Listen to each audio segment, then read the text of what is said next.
Hello, and welcome to Such a Fun Read, a podcast where we come together to read a book and chat about it, like a book club. I'm your host and resident reader, Cherie, and I am really excited to dive in and continue our discussion about the book we are currently reading, A Discovery of Witches by Deborah Harkness.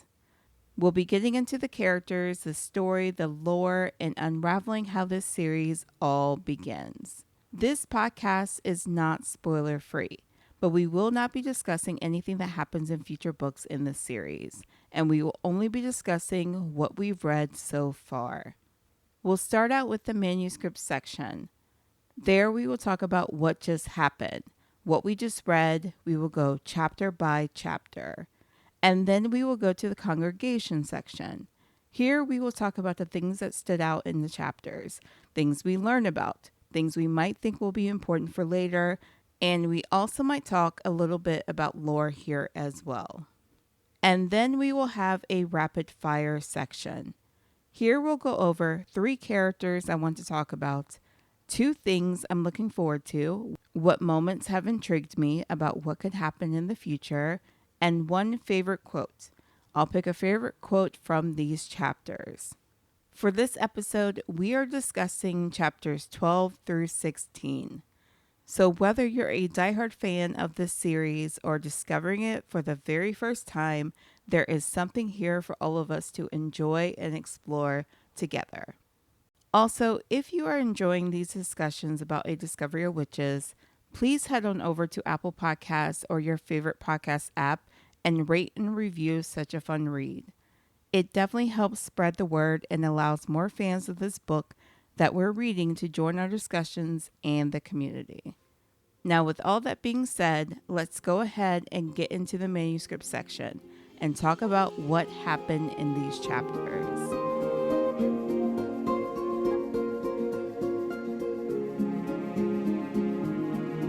Chapter 12 starts out with Diana preparing dinner for Matthew.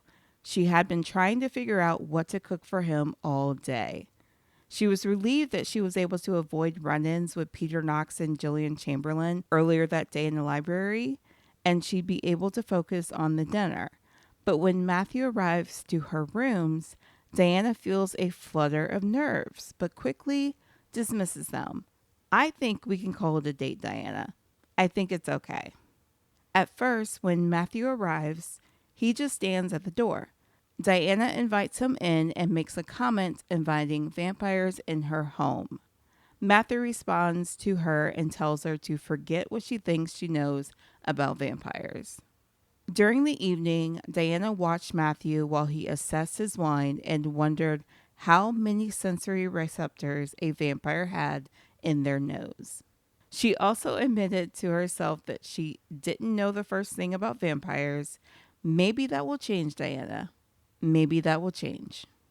As they share a meal, they talked and vampires came up. Diana also wanted to know if Matthew can really eat the smoked salmon, and he said yes, and he happens to like smoked salmon. But he also admitted that he only takes small bites of most food, and it doesn't taste like much to him unless it is raw. They continue to talk about the eating habits of vampires and other things about vampires. We learn that Matthew invited Diana out to eat so often because it's easier to be around her when she's eating. Cooked food nauseated him, and as long as he's nauseated, he isn't hungry. So they continue their discussion and talk about the differences between humans, vampires, witches, and demons. In a candid moment, Diana dares to ask Matthew what she smelled like, prompting a thoughtful pause from Matthew.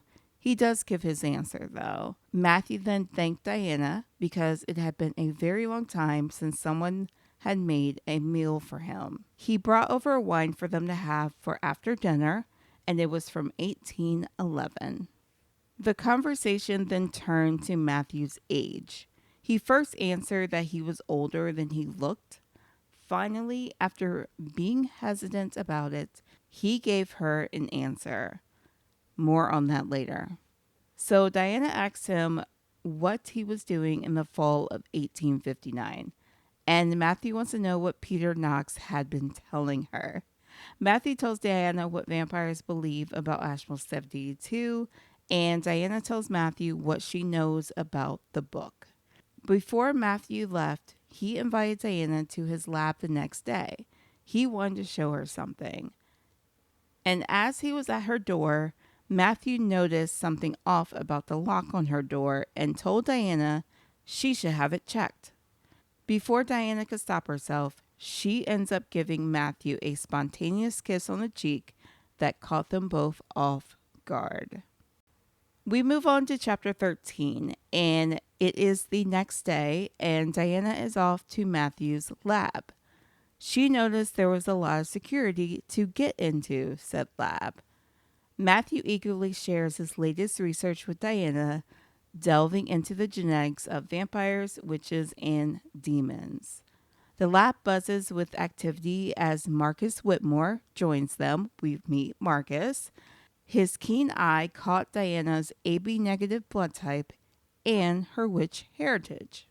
But then Miriam shows up, and she sheds some light on Matthew's revelations about Ashmole 782. Together, they looked over newspaper clippings, revealing a grim truth. Vampires are facing extinction from botched attempts to transform humans into vampires. And in the midst of it all, DNA sequences reveal a startling revelation about witch ancestry. Magic has been suppressed through generations. With a sense of urgency, Diana offers up her blood, hoping to unlock her own history and shed light on the witch's plight. Then, before anyone else can take Diana's blood, Matthew insists on collecting the sample himself, which continued to show his protectiveness over Diana. As they wrap up their time in the lab, they end up going to another yoga session, which was followed by a walk back to Diana's rooms. Then Matthew extends another dinner invitation for the next evening to Diana. It was his turn after all, and it was met with eager acceptance from Diana. When Diana got to her rooms, she ignored another message from her aunt, Sarah, and she watched Matthew leave from her window. On to chapter 14. As they made their way to dinner, Matthew collected Diana, and together they walked off to his rooms, which was nestled within the prestigious All Souls College at Oxford. And in a secluded corner of the building, Matthew led her to his private cellar, which was a privilege bestowed upon select fellows. They talked about when he came to Oxford, 1989, when he was at Oriel College. He made sure to say this time in referring when he came to Oxford. Then he talks about the amount of times he's been at certain colleges in Oxford. Diana and Matthew conversed throughout the dinner, and Diana ate while Matthew drank wine. Things seemed to be going fine. Yet when Diana wondered what she might taste like, Matthew's demeanor shifted. His protective instincts flared as he cautioned her about the dangers of bewitching vampires. And in a moment of vulnerability, their lips met in a tender kiss, only for Matthew to pull away. He started to apologize for taking advantage of Diana's fear. He also told her to stay still as he might not be able to control himself. And of course, Diana says that she was safe with him. Matthew started to say that he was experiencing emotions he wasn't supposed to feel before he cut himself off. He said that a witch and a vampire aren't supposed to feel this way, and Diana said she felt it too. Then their conversation turned to how vampires needed to manage impulses, and Diana brought up how witches needed to as well. Diana doesn't want to look back on a life where everything came easily to her without earning it. Then Diana told him that she was going to recall Ashmole 782 on Monday. Matthew wondered what spell she used to get it the first time around, and Diana said she didn't use one, which confused Matthew. And now Matthew was nervous that if Peter Knox or the others found out she didn't use the spell to get it, they would stop being patient with her. And at the end of the chapter, we learn that it doesn't bother Diana that Matthew goes hunting. Sometimes she eats partridge. She doesn't see the difference. On to chapter 15. We are on to Monday. Diana went rowing that morning, and when she was done, Matthew was there waiting for her. They go for breakfast at the cafe he took her to before, and then Matthew drops her off back at her rooms. Then we are back to the Bodleian. It is time for Diana to try to get Ashmole 782 again. We see her friend Sean again. He is back at the call desk. Matthew is already at the Bodleian when Diana gets there. She went up to him and asked if Peter Knox was already there as well, and Matthew said he was. Diana went to the call desk and got her requested manuscripts and then gave Sean a new request, Ashmole 782. Their conversation wasn't over, though. Sean wanted to speak with Diana. He wondered if Professor Claremont was bothering her. She, of course, said he wasn't. He then told Diana that he wanted her to let him know if something was ever wrong, and she said that she would. After dealing with sweet Sean, we deal with annoying Peter Knox. He once again barged in, disrupting Diana's day. Despite her attempts to brush him off, he persisted, trying to manipulate her thoughts again.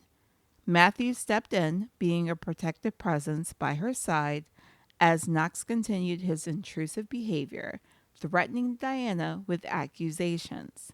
He told her that before nightfall, every witch in Oxford would know that she was a traitor. Feeling uneasy, Matthew expressed his desire to leave, emphasizing that he didn't need the manuscript, and he almost admitted how he needed Diana. This man, or vampire, just continues to stop himself from expressing his real feelings. We then briefly meet a new demon, the one that has been around who loves coffee. He greeted both Diana and Matthew. His name was Timothy, and he wore different color cowboy boots, one red and one black. His eyes were different colors as well, one blue and one green. Diana's impatience grew regarding her wait for Ashmole 782, and she went back to the call desk to ask about the manuscript that she requested. And she was met with alarming news. She was told Ashmole 782 has been missing since 1859. Matthew then decided they needed to leave the library. They noticed the other creatures seemed to need to leave in a hurry as well. Before they could make their exit, though, Peter Knox intercepted Diana once more, throwing insults and more warnings her way.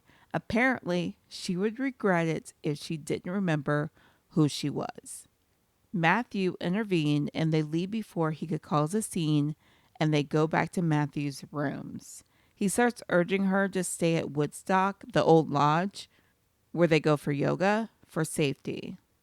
Then Diana ends up turning on Matthew, and she said that he's as bad as Knox. He wanted Ashmole 782 to satisfy his own curiosity. Matthew tells her to calm down, and that does not go over well. Her fingers start to shoot out little arcs of fire again. Diana then tries to run away, and Matthew won't let her. He holds onto her tight. She told him to let her go, and he said no.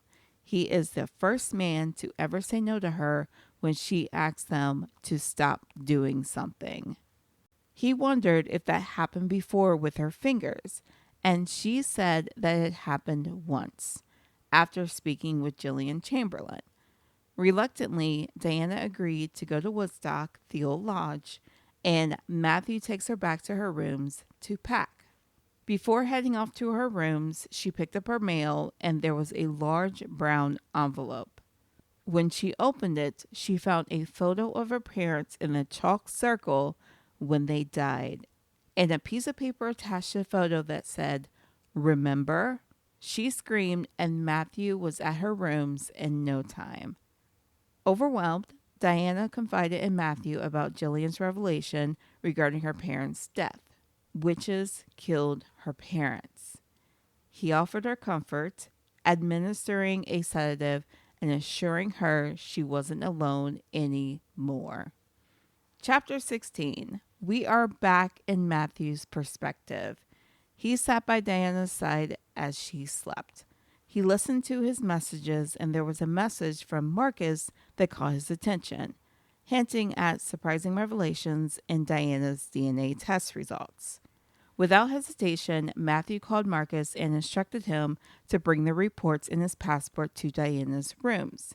He gave him directions, of course. Marcus had never been there. As Marcus arrived, he casually referred to Matthew as his father. We get backstory on when Matthew and Marcus met and also learned when Marcus was turned. That would be in 1781. So Matthew thought that Marcus made a mistake about Diana's DNA test. Apparently, Diana possessed nearly every genetic marker ever seen in a witch. There were DNA sequences that had Marcus and Miriam concerned. Marcus then noticed the necklace around Matthew's neck, and then he thinks about a woman named Eleanor St. Leger in the year 1140. More of Matthew's family is mentioned, his father Philippe and his older brothers Hugh, Godfrey, and Baldwin. Then Matthew wanted Marcus to stay with Diana for a while.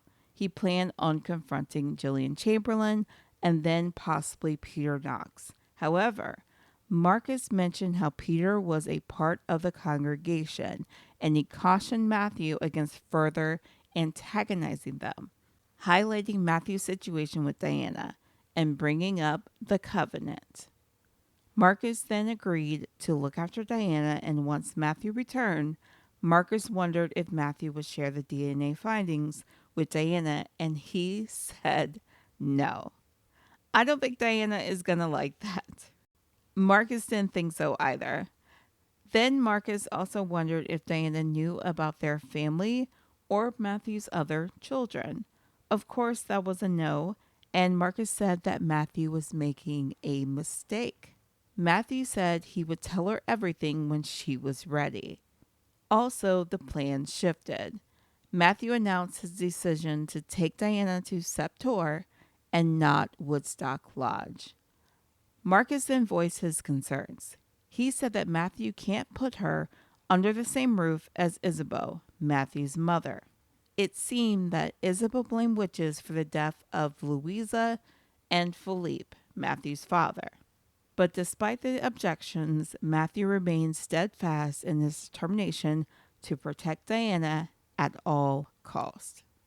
Alone with Diana once more after Marcus was gone, Matthew grappled with his inner thoughts. He wondered if he was bewitched and if he was a lost man. Diana said, "You're not lost. I found you." But she was still out of it. She seemed to be able to hear his thoughts in those moments. Let's move on to the congregation section, where we will talk about the things that stood out in these chapters, things we learned about, and things we might think will be important for later, as well as some lore.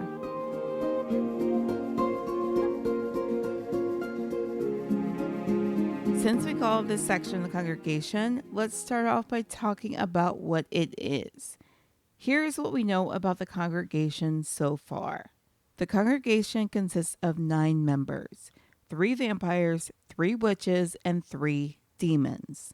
It was formed during the Crusades, and its job was to ensure every creature's safety by seeing to it that no one caught the attention of humans. We know that Peter Knox is a member, and that's about it. That was the first time the congregation was mentioned in this book. But there's another thing that was brought up as well. Something that was set up by the congregation, and that was the covenant. This was a series of restrictions. All creatures, past and future, vampires, witches, and demons alike, entered into a pact to adhere to the rules of conduct set forth by the congregation. One of those rules was forbidding mixing between creatures. They were strongly discouraged to socialize with other creatures and were forbidden to fall in love and marry. Now, since there were only 9 members, they pretty much needed snitches. They needed creatures to snitch on their own kind or other creatures. Matthew does mention how the covenant was so long ago, and he said the congregation isn't going to enforce a promise made over 1,000 years ago in a very different world. I get what Matthew is saying, but the fact that Peter Knox is on the congregation and his behavior towards Diana and Matthew's relationship, I think Matthew might be naive about this situation. Another thing we can talk about here is Matthew Claremont. We have learned more about him. Let's discuss. We actually got his age. His body is nearly 37 years old, and he was born around the time Clovis converted to Christianity. He was reborn a vampire in 537. So this man, or vampire, is close to 1,500 years old. We also find out what Matthew was doing in the fall of 1859. Peter Knox told Diana to ask Matthew what he was doing then. And in September of 1859, Matthew was looking through the manuscripts in the Ashmolean Museum. He had recently read On the Origin of Species by Charles Darwin. Matthew saw how Darwin explored alchemical theory of transmutation through biology, and then he remembered the mysterious book, Ashmole 782. He was in Oxford looking for Ashmole 782 in 1859. We also learned that Matthew was around when chocolate was first introduced in France. And another thing we can bring back from previous episodes are the women that Matthew harmed. There was a mention by Marcus of a woman named Eleanor, and she was one of them. She was a woman that had gotten in between Matthew and Baldwin when they were fighting, and she died. Marcus did wonder about her, and he also wondered why Matthew let Eleanor die if he loved her so much. Why didn't he turn her? Some other interesting moments were Diana asking about her smell versus how she would taste. So while they were having dinner, Diana asked Matthew what she smelled like. Matthew took a moment to answer, but then he said she smelled like willow sap and chamomile that had been crushed underfoot. And he goes on to say that she smelled like honeysuckle, fallen leaves, witch hazel blooming, the first narcissus of spring, horehound, frankincense, and lady's mantle. Some of those scents he thought he had forgotten. But the next dinner, when Diana wondered what she tastes like, things did not go as easily. Matthew's demeanor changed, and he warned Diana about a vampire being bewitched by a woman and not being able to help themselves. We learned that Diana's scent pleases Matthew, and he can hear her witch's blood as it moves through her veins. So the moral of the story here is never ask a vampire what you might taste like. Or maybe it's don't even think about being around vampires, but to each their own. We also learn more about vampires in these chapters. So first with their eating habits. While they were eating together at Diana's place, they talk about what a vampire can eat. Matthew admitted that he only takes small bites of most food and it doesn't taste like much to him unless it is raw. He also said that wine is good, but food tastes wrong to a vampire once it's been cooked to death. And he prefers to eat food that is uncooked or cold so it doesn't smell. We also learned that it's easier for him to be around Diana when she's eating. The smell of cooked food nauseates him, and that helps for him to not want to eat her. Here are some other stuff that we learned. Vampires do have exceptional sense of smell, sight, and hearing. Scent brings out powerful memories for vampires. Vampires can't fly. Matthew said they leave that to the witches since they control the elements. They are strong and fast. They don't breathe much. Vampires don't sleep much, but when they do, they sleep like the dead. Marcus said that vampires are predators. They are attracted to the fight or flight response. And Matthew said that vampires don't always need to feed, but they always crave the hunt. Here's a little science that we learned, but we're going to get into the science of it all a little later. But vampires get an extra chromosome pair since they aren't born with it. And a vampire's DNA has mutations that result in disease resistance. Now let's move on to Ashmole 782. We have more information about this book and what vampires believe about it. Vampires believe that it explains their longevity and their strength. They feared that the book would fall into the wrong hands, a witch's hands, and it would lead to their extermination. Some vampires believe that magic was involved in their making and that witches would find a way to reverse it. And Matthew thinks that part of the legend is true. Diana also comes clean and she tells Matthew more about Ashmole 782. She said that the book Matthew is seeking is actually inside of Ashmole 782. It seems to be an alchemy book on the surface. The images contain errors or deliberate mistakes, and the book is a palimpsest, which is a manuscript or piece of writing material that has been reused or overwritten with new text, often after the original text has been erased or partially erased. Diana also said that magic was hiding the text. She could see lines of writing moving underneath when she turned a page and light was at just the right angle, but she couldn't read it though. Now, when we were in Matthew's lab, there was talk about creatures dying out. Let's talk about that. So when Diana was in the lab, the newspaper articles about the vampire killings were brought up. And Matthew believed that these deaths were actually results of botched attempts to transform humans into vampires. There was also mention of how witches weren't as powerful as they once were, and they weren't producing as many children as they used to. It seems that creatures have felt the pressure of living in a world that is more human, so they are trying to hide who they truly are more. Also, the world used to be divided more evenly between humans and creatures. But now, humans are the majority and creatures only take up 10% of the world's population. So there is a lot of talk about science in this book. Now, I passed high school biology, but it was not my favorite class, which is actually interesting because the science in this book is one of the most intriguing things to me. So what Matthew, Miriam, and Marcus are doing in his lab, they are studying evolution. But the difference between their lab and the other labs is that they aren't just studying humans. They are also studying the genetics of vampires, witches, and demons. They are studying genome and mitochondrial DNA.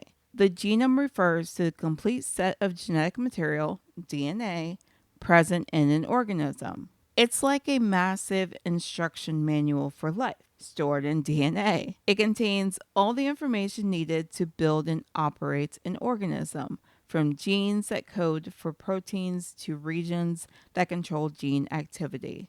Scientists study the genome to understand how genes work and contribute to traits and diseases. It's basically the code of life. Now, mitochondrial DNA is a small circular piece of DNA found within the mitochondria, which are tiny structures inside cells responsible for generating energy. It's inherited only from the mother and contains genes important for mitochondrial function. Scientists use it to trace maternal ancestry and study evolution, health, and diseases. And this is what Matthew is doing with it. He wants to use the mitochondrial DNA to help them understand the history of a whole species, to help them understand what is going on with the creatures and why they seem to be dying out. And we also learn the differences between the creatures scientifically.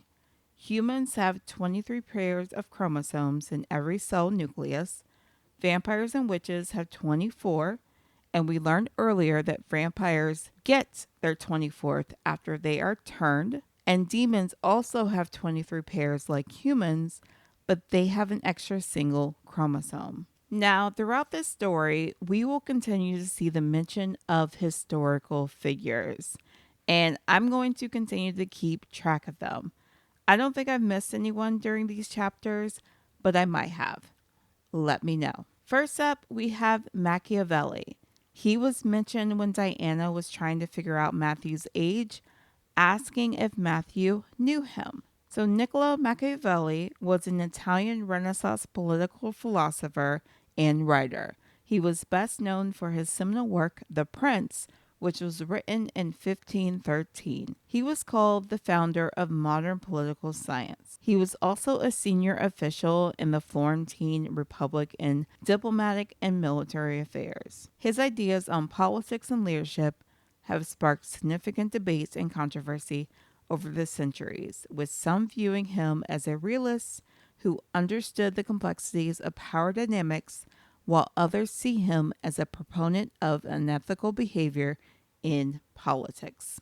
Next, we have Peter Abelard. He was also mentioned when Diana was trying to figure out Matthew's age.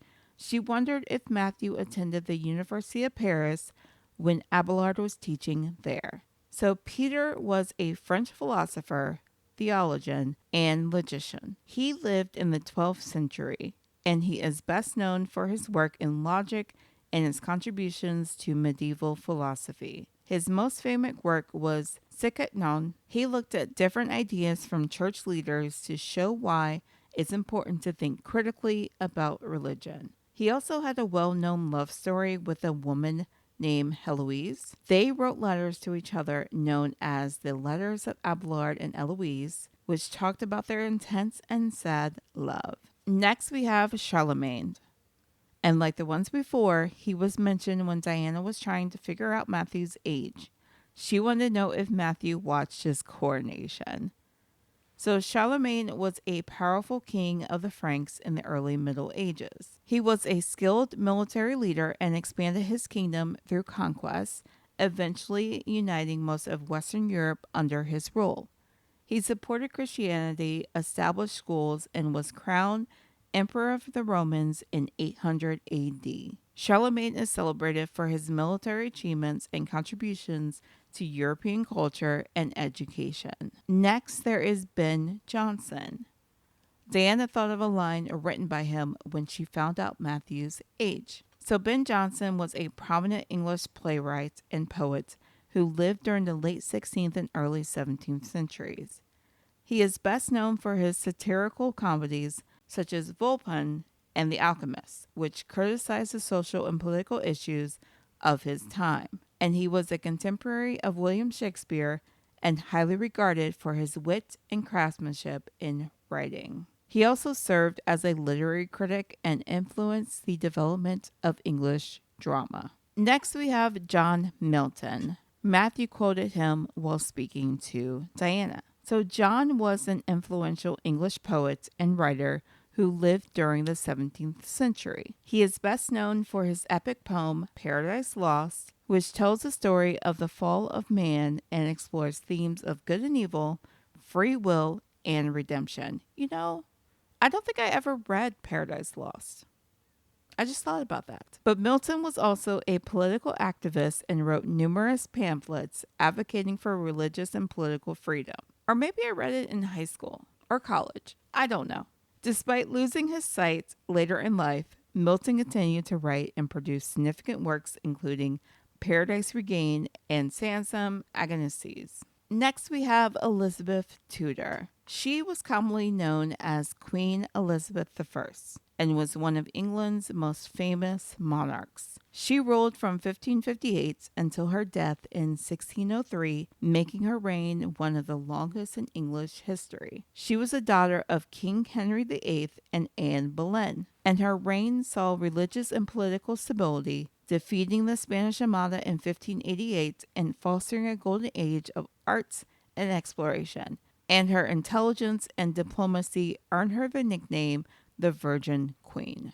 Next, we have Marquis de Lafayette. So the Marquis de Lafayette, Gilbert de Mortier, was a French aristocrat who became a pivotal figure in both the American and French revolutions. Joining the Continental Army at just 19 years old, Lafayette formed a close bond with General George Washington and fought alongside American forces in key battles, including the decisive Battle of Yorktown. After the American Revolution, Lafayette returned to France and played a significant role in advocating for liberal reforms and supporting the ideals of the French Revolution. He helped draft the Declaration of the Rights of Man and of the Citizen and remained a steadfast champion in liberty and democracy throughout his life. Next, we have Dr. Shippen. He was mentioned during the backstory of Marcus. Dr. William Shippen Jr. was a prominent American physician during the colonial era and early years of the United States. He is known for his significant contributions to medical education and practice in America. Shippen played a key role in founding the first medical school in the United States, the University of Pennsylvania's Perelman School of Medicine. He served as the school's first professor of anatomy and surgery and was instrumental in establishing a formal medical curriculum based on scientific principles. Shippen's efforts helped to elevate the standards of medical education and practice in America, laying the foundation for the development of the country's medical profession. Next, we have John Cochrane. He was also mentioned during the backstory on Marcus. Dr. John Cochrane was a notable physician and military surgeon during the American Revolutionary War. He served as the Director General of the Continental Army's Medical Department from 1777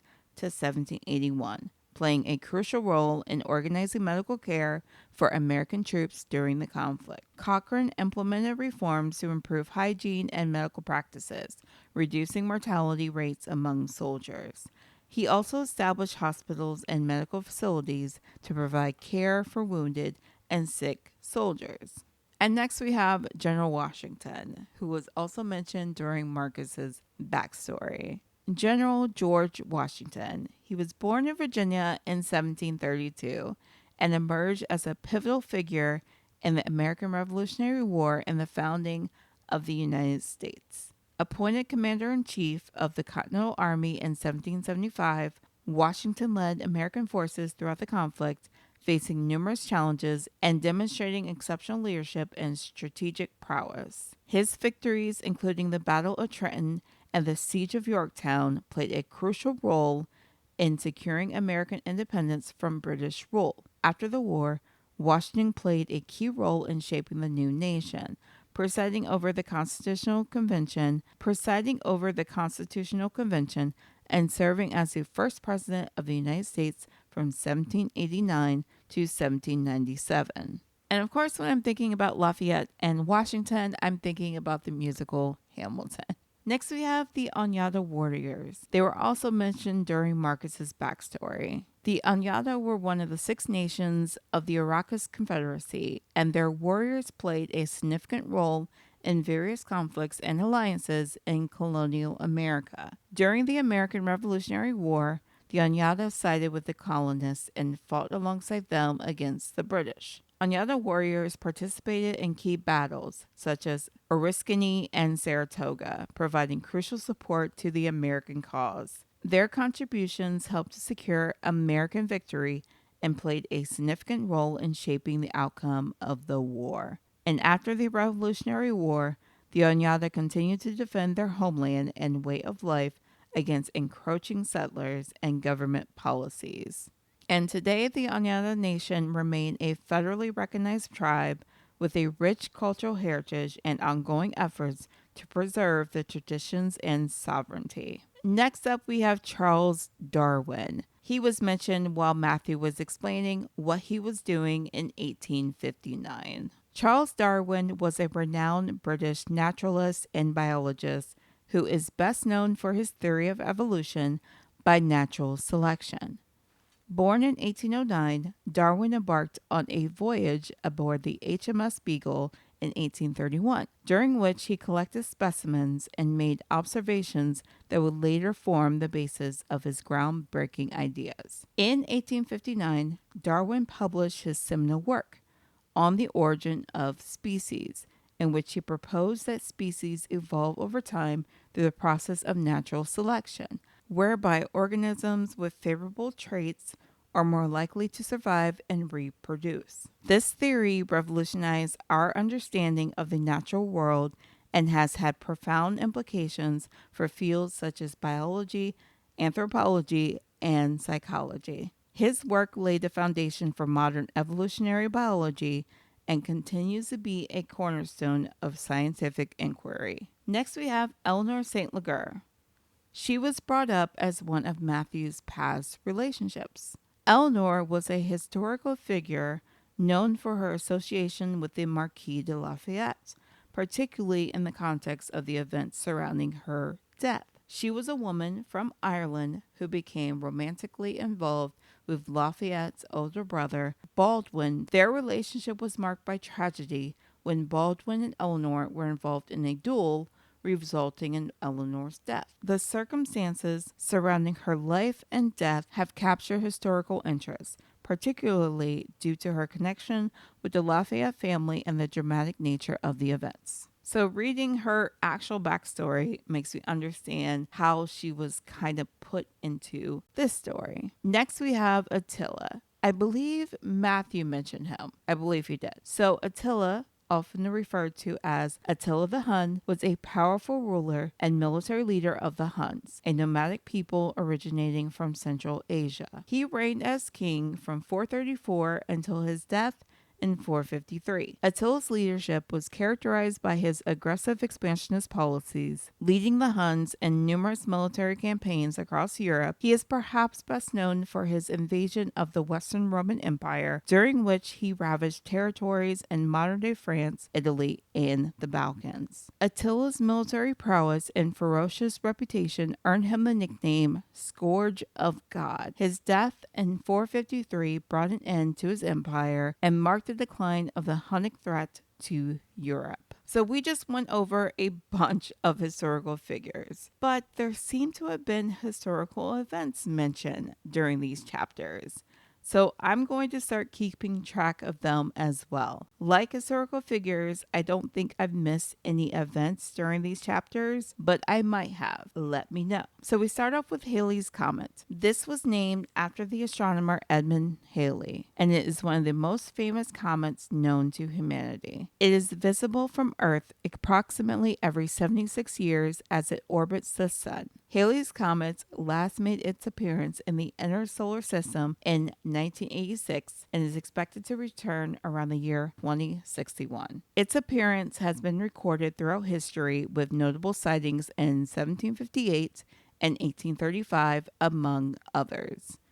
The comet's distinct tail, composed of dust and gas, makes it a spectacular sight in the night sky. It has been the subject of scientific study for centuries, providing valuable insights into the composition and behavior of comets. Next, we have the fall of Carthage. So the fall of Carthage, one of the most significant events in ancient history, marked the end of the powerful Phoenician city-state in a centuries-long rivalry with Rome. The Third Punic War from 149 to 146 BCE culminated in the siege and destruction of Carthage by Roman forces under the command of Scipio Aemilianus. The city's downfall was a result of long-standing enmity between Carthage and Rome, fueled by territorial disputes, economic competition, and political ambitions. After a 3-year siege, Carthage fell to the Romans, who razed the city to the ground, enslaved its population, and salted the earth to prevent its resurgence.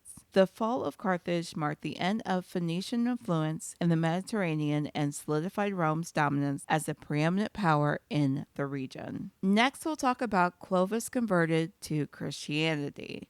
This was mentioned when Matthew talked about when he was born, along with some of the other stuff I just talked about. The conversion of Clovis I, the first king to unite all the Frankish tribes to Christianity around 496 CE, Common Era, marked a pivotal moment in European history. Legend has it that his conversion followed his victory at the Battle of Tobiak against the Alemanni tribe, attributing his success to the Christian God.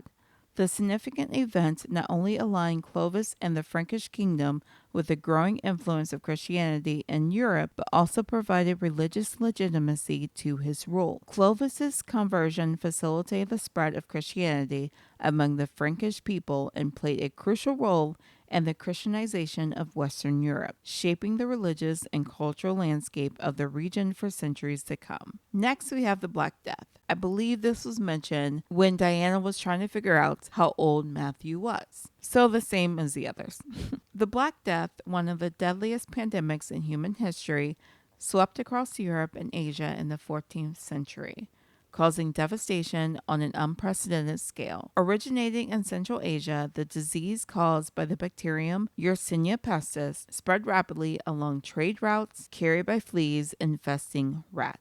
The plague arrived in Europe in 1347 and quickly spread, decimating populations and leading to widespread social, economic, and cultural upheaval. Symptoms of the Black Death included fever, chills, swollen lymph nodes, and the formation of painful bubbles. Estimates suggest that the Black Death killed between 75 to 200 million people, wiping out as much as 60% of Europe's population. Next up, we have Urban II Crusade. Pope Urban II's call for the First Crusade in 1095 marked the beginning of a series of military campaigns launched by Western European Christians to reclaim Jerusalem and other holy cities in the Eastern Mediterranean from Muslim control. Addressing a crowd at the Council of Clermont in France, Urban II urged Christians to take up arms and embark on a pilgrimage to the Holy Land, promising spiritual rewards and the remission of sins to those who participated. The response to Urban II's call was overwhelming, with thousands of knights, soldiers, and commoners joining the crusade. The First Crusade culminated in the capture of Jerusalem in 1099, establishing several crusader states in the region. It sparked subsequent waves of crusades over the next 2 centuries,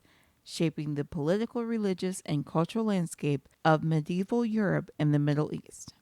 Okay, we added locations in the last episode, and there were a couple locations that were mentioned here. First up, we have All Souls College. So All Souls College was located in Oxford, England, and is one of the constituent colleges of the University of Oxford. It was founded in 1438 by Henry VI. All Souls is renowned for its academic excellence and prestigious fellowships.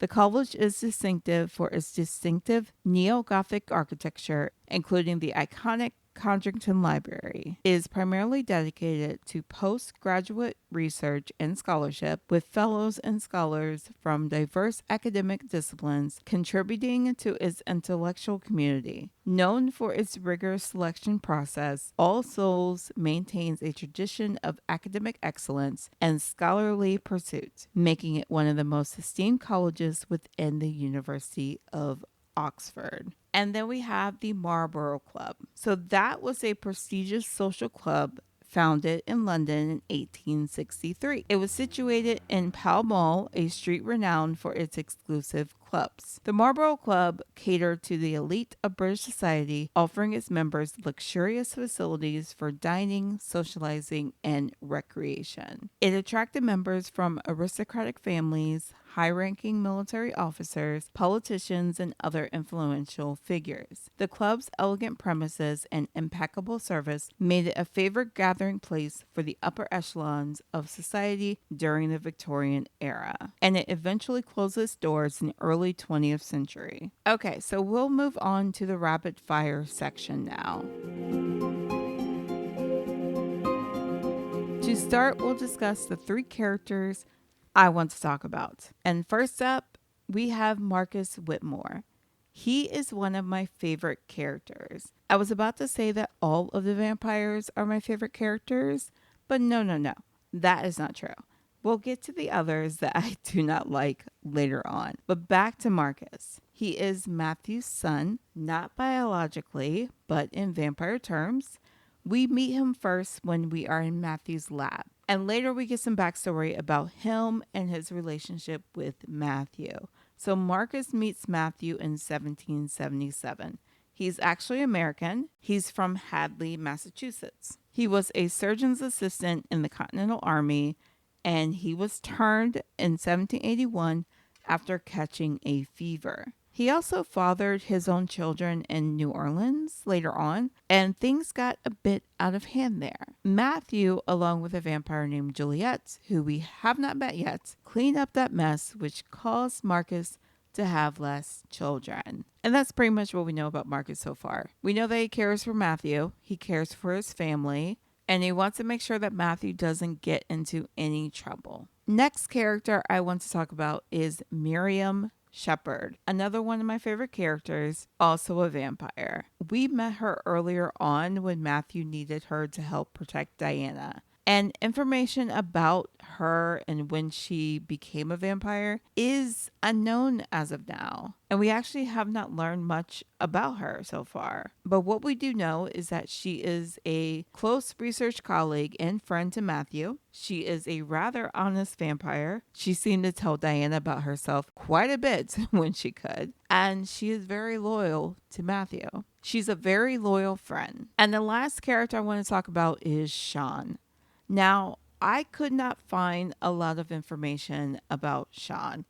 I do not see him in the World of All Souls book, and they list all of the characters. And I also cannot tell you what his last name is, but I like Sean. And since I had mentioned a couple of the characters that I liked, why not end this section by mentioning another character that I like? So Sean works at the call desk at the Bodleian Library, and he is very nice to Diana. They are friends. They had shared drinks at the pub across the street from the Bodleian during their graduate student days. We also know that he is protective of Diana, and he wants to make sure that she isn't being bothered by Matthew. And that's about it. That's what we know about Sean, and I do wish we knew more. Okay, we just talked about the characters. Now let's talk about a couple things. Two things I'm excited about coming up in the future. The first being the congregation. Who else is a member of the congregation? We know that Peter Knox is a member, but we do not know who else is. There are 9 members, so maybe we'll end up meeting one of them soon, or maybe more than one soon. The other thing is Septor. So we know that Matthew is taking Diana to Septor to keep her protected and away from Peter Knox. We'll get to meet Isabeau. She is Matthew's mother, and she was mentioned by Marcus. Marcus isn't happy that Matthew is taking Diana to Septor, and he mentioned how Matthew can't put Diana and Isabeau under the same roof. It seems that Isabeau blames witches for the deaths of Philippe and Louisa. So that will be interesting for Diana to visit. And what else will we learn there? Okay, let's move on to favorite quotes. I had a few quotes here that I thought about mentioning, but the one that stood out to me was when Diana said, "Magic is desire made real." I really like this quote, and I like how we can use this in our own reality outside of the story. It could imply that a desire someone has could have the power to manifest into reality. And if that desire is strong enough, it can materialize for that person. But just have good thoughts when thinking about these desires, people. Leave the negativity out, because you'll never know what you might bring into this world. All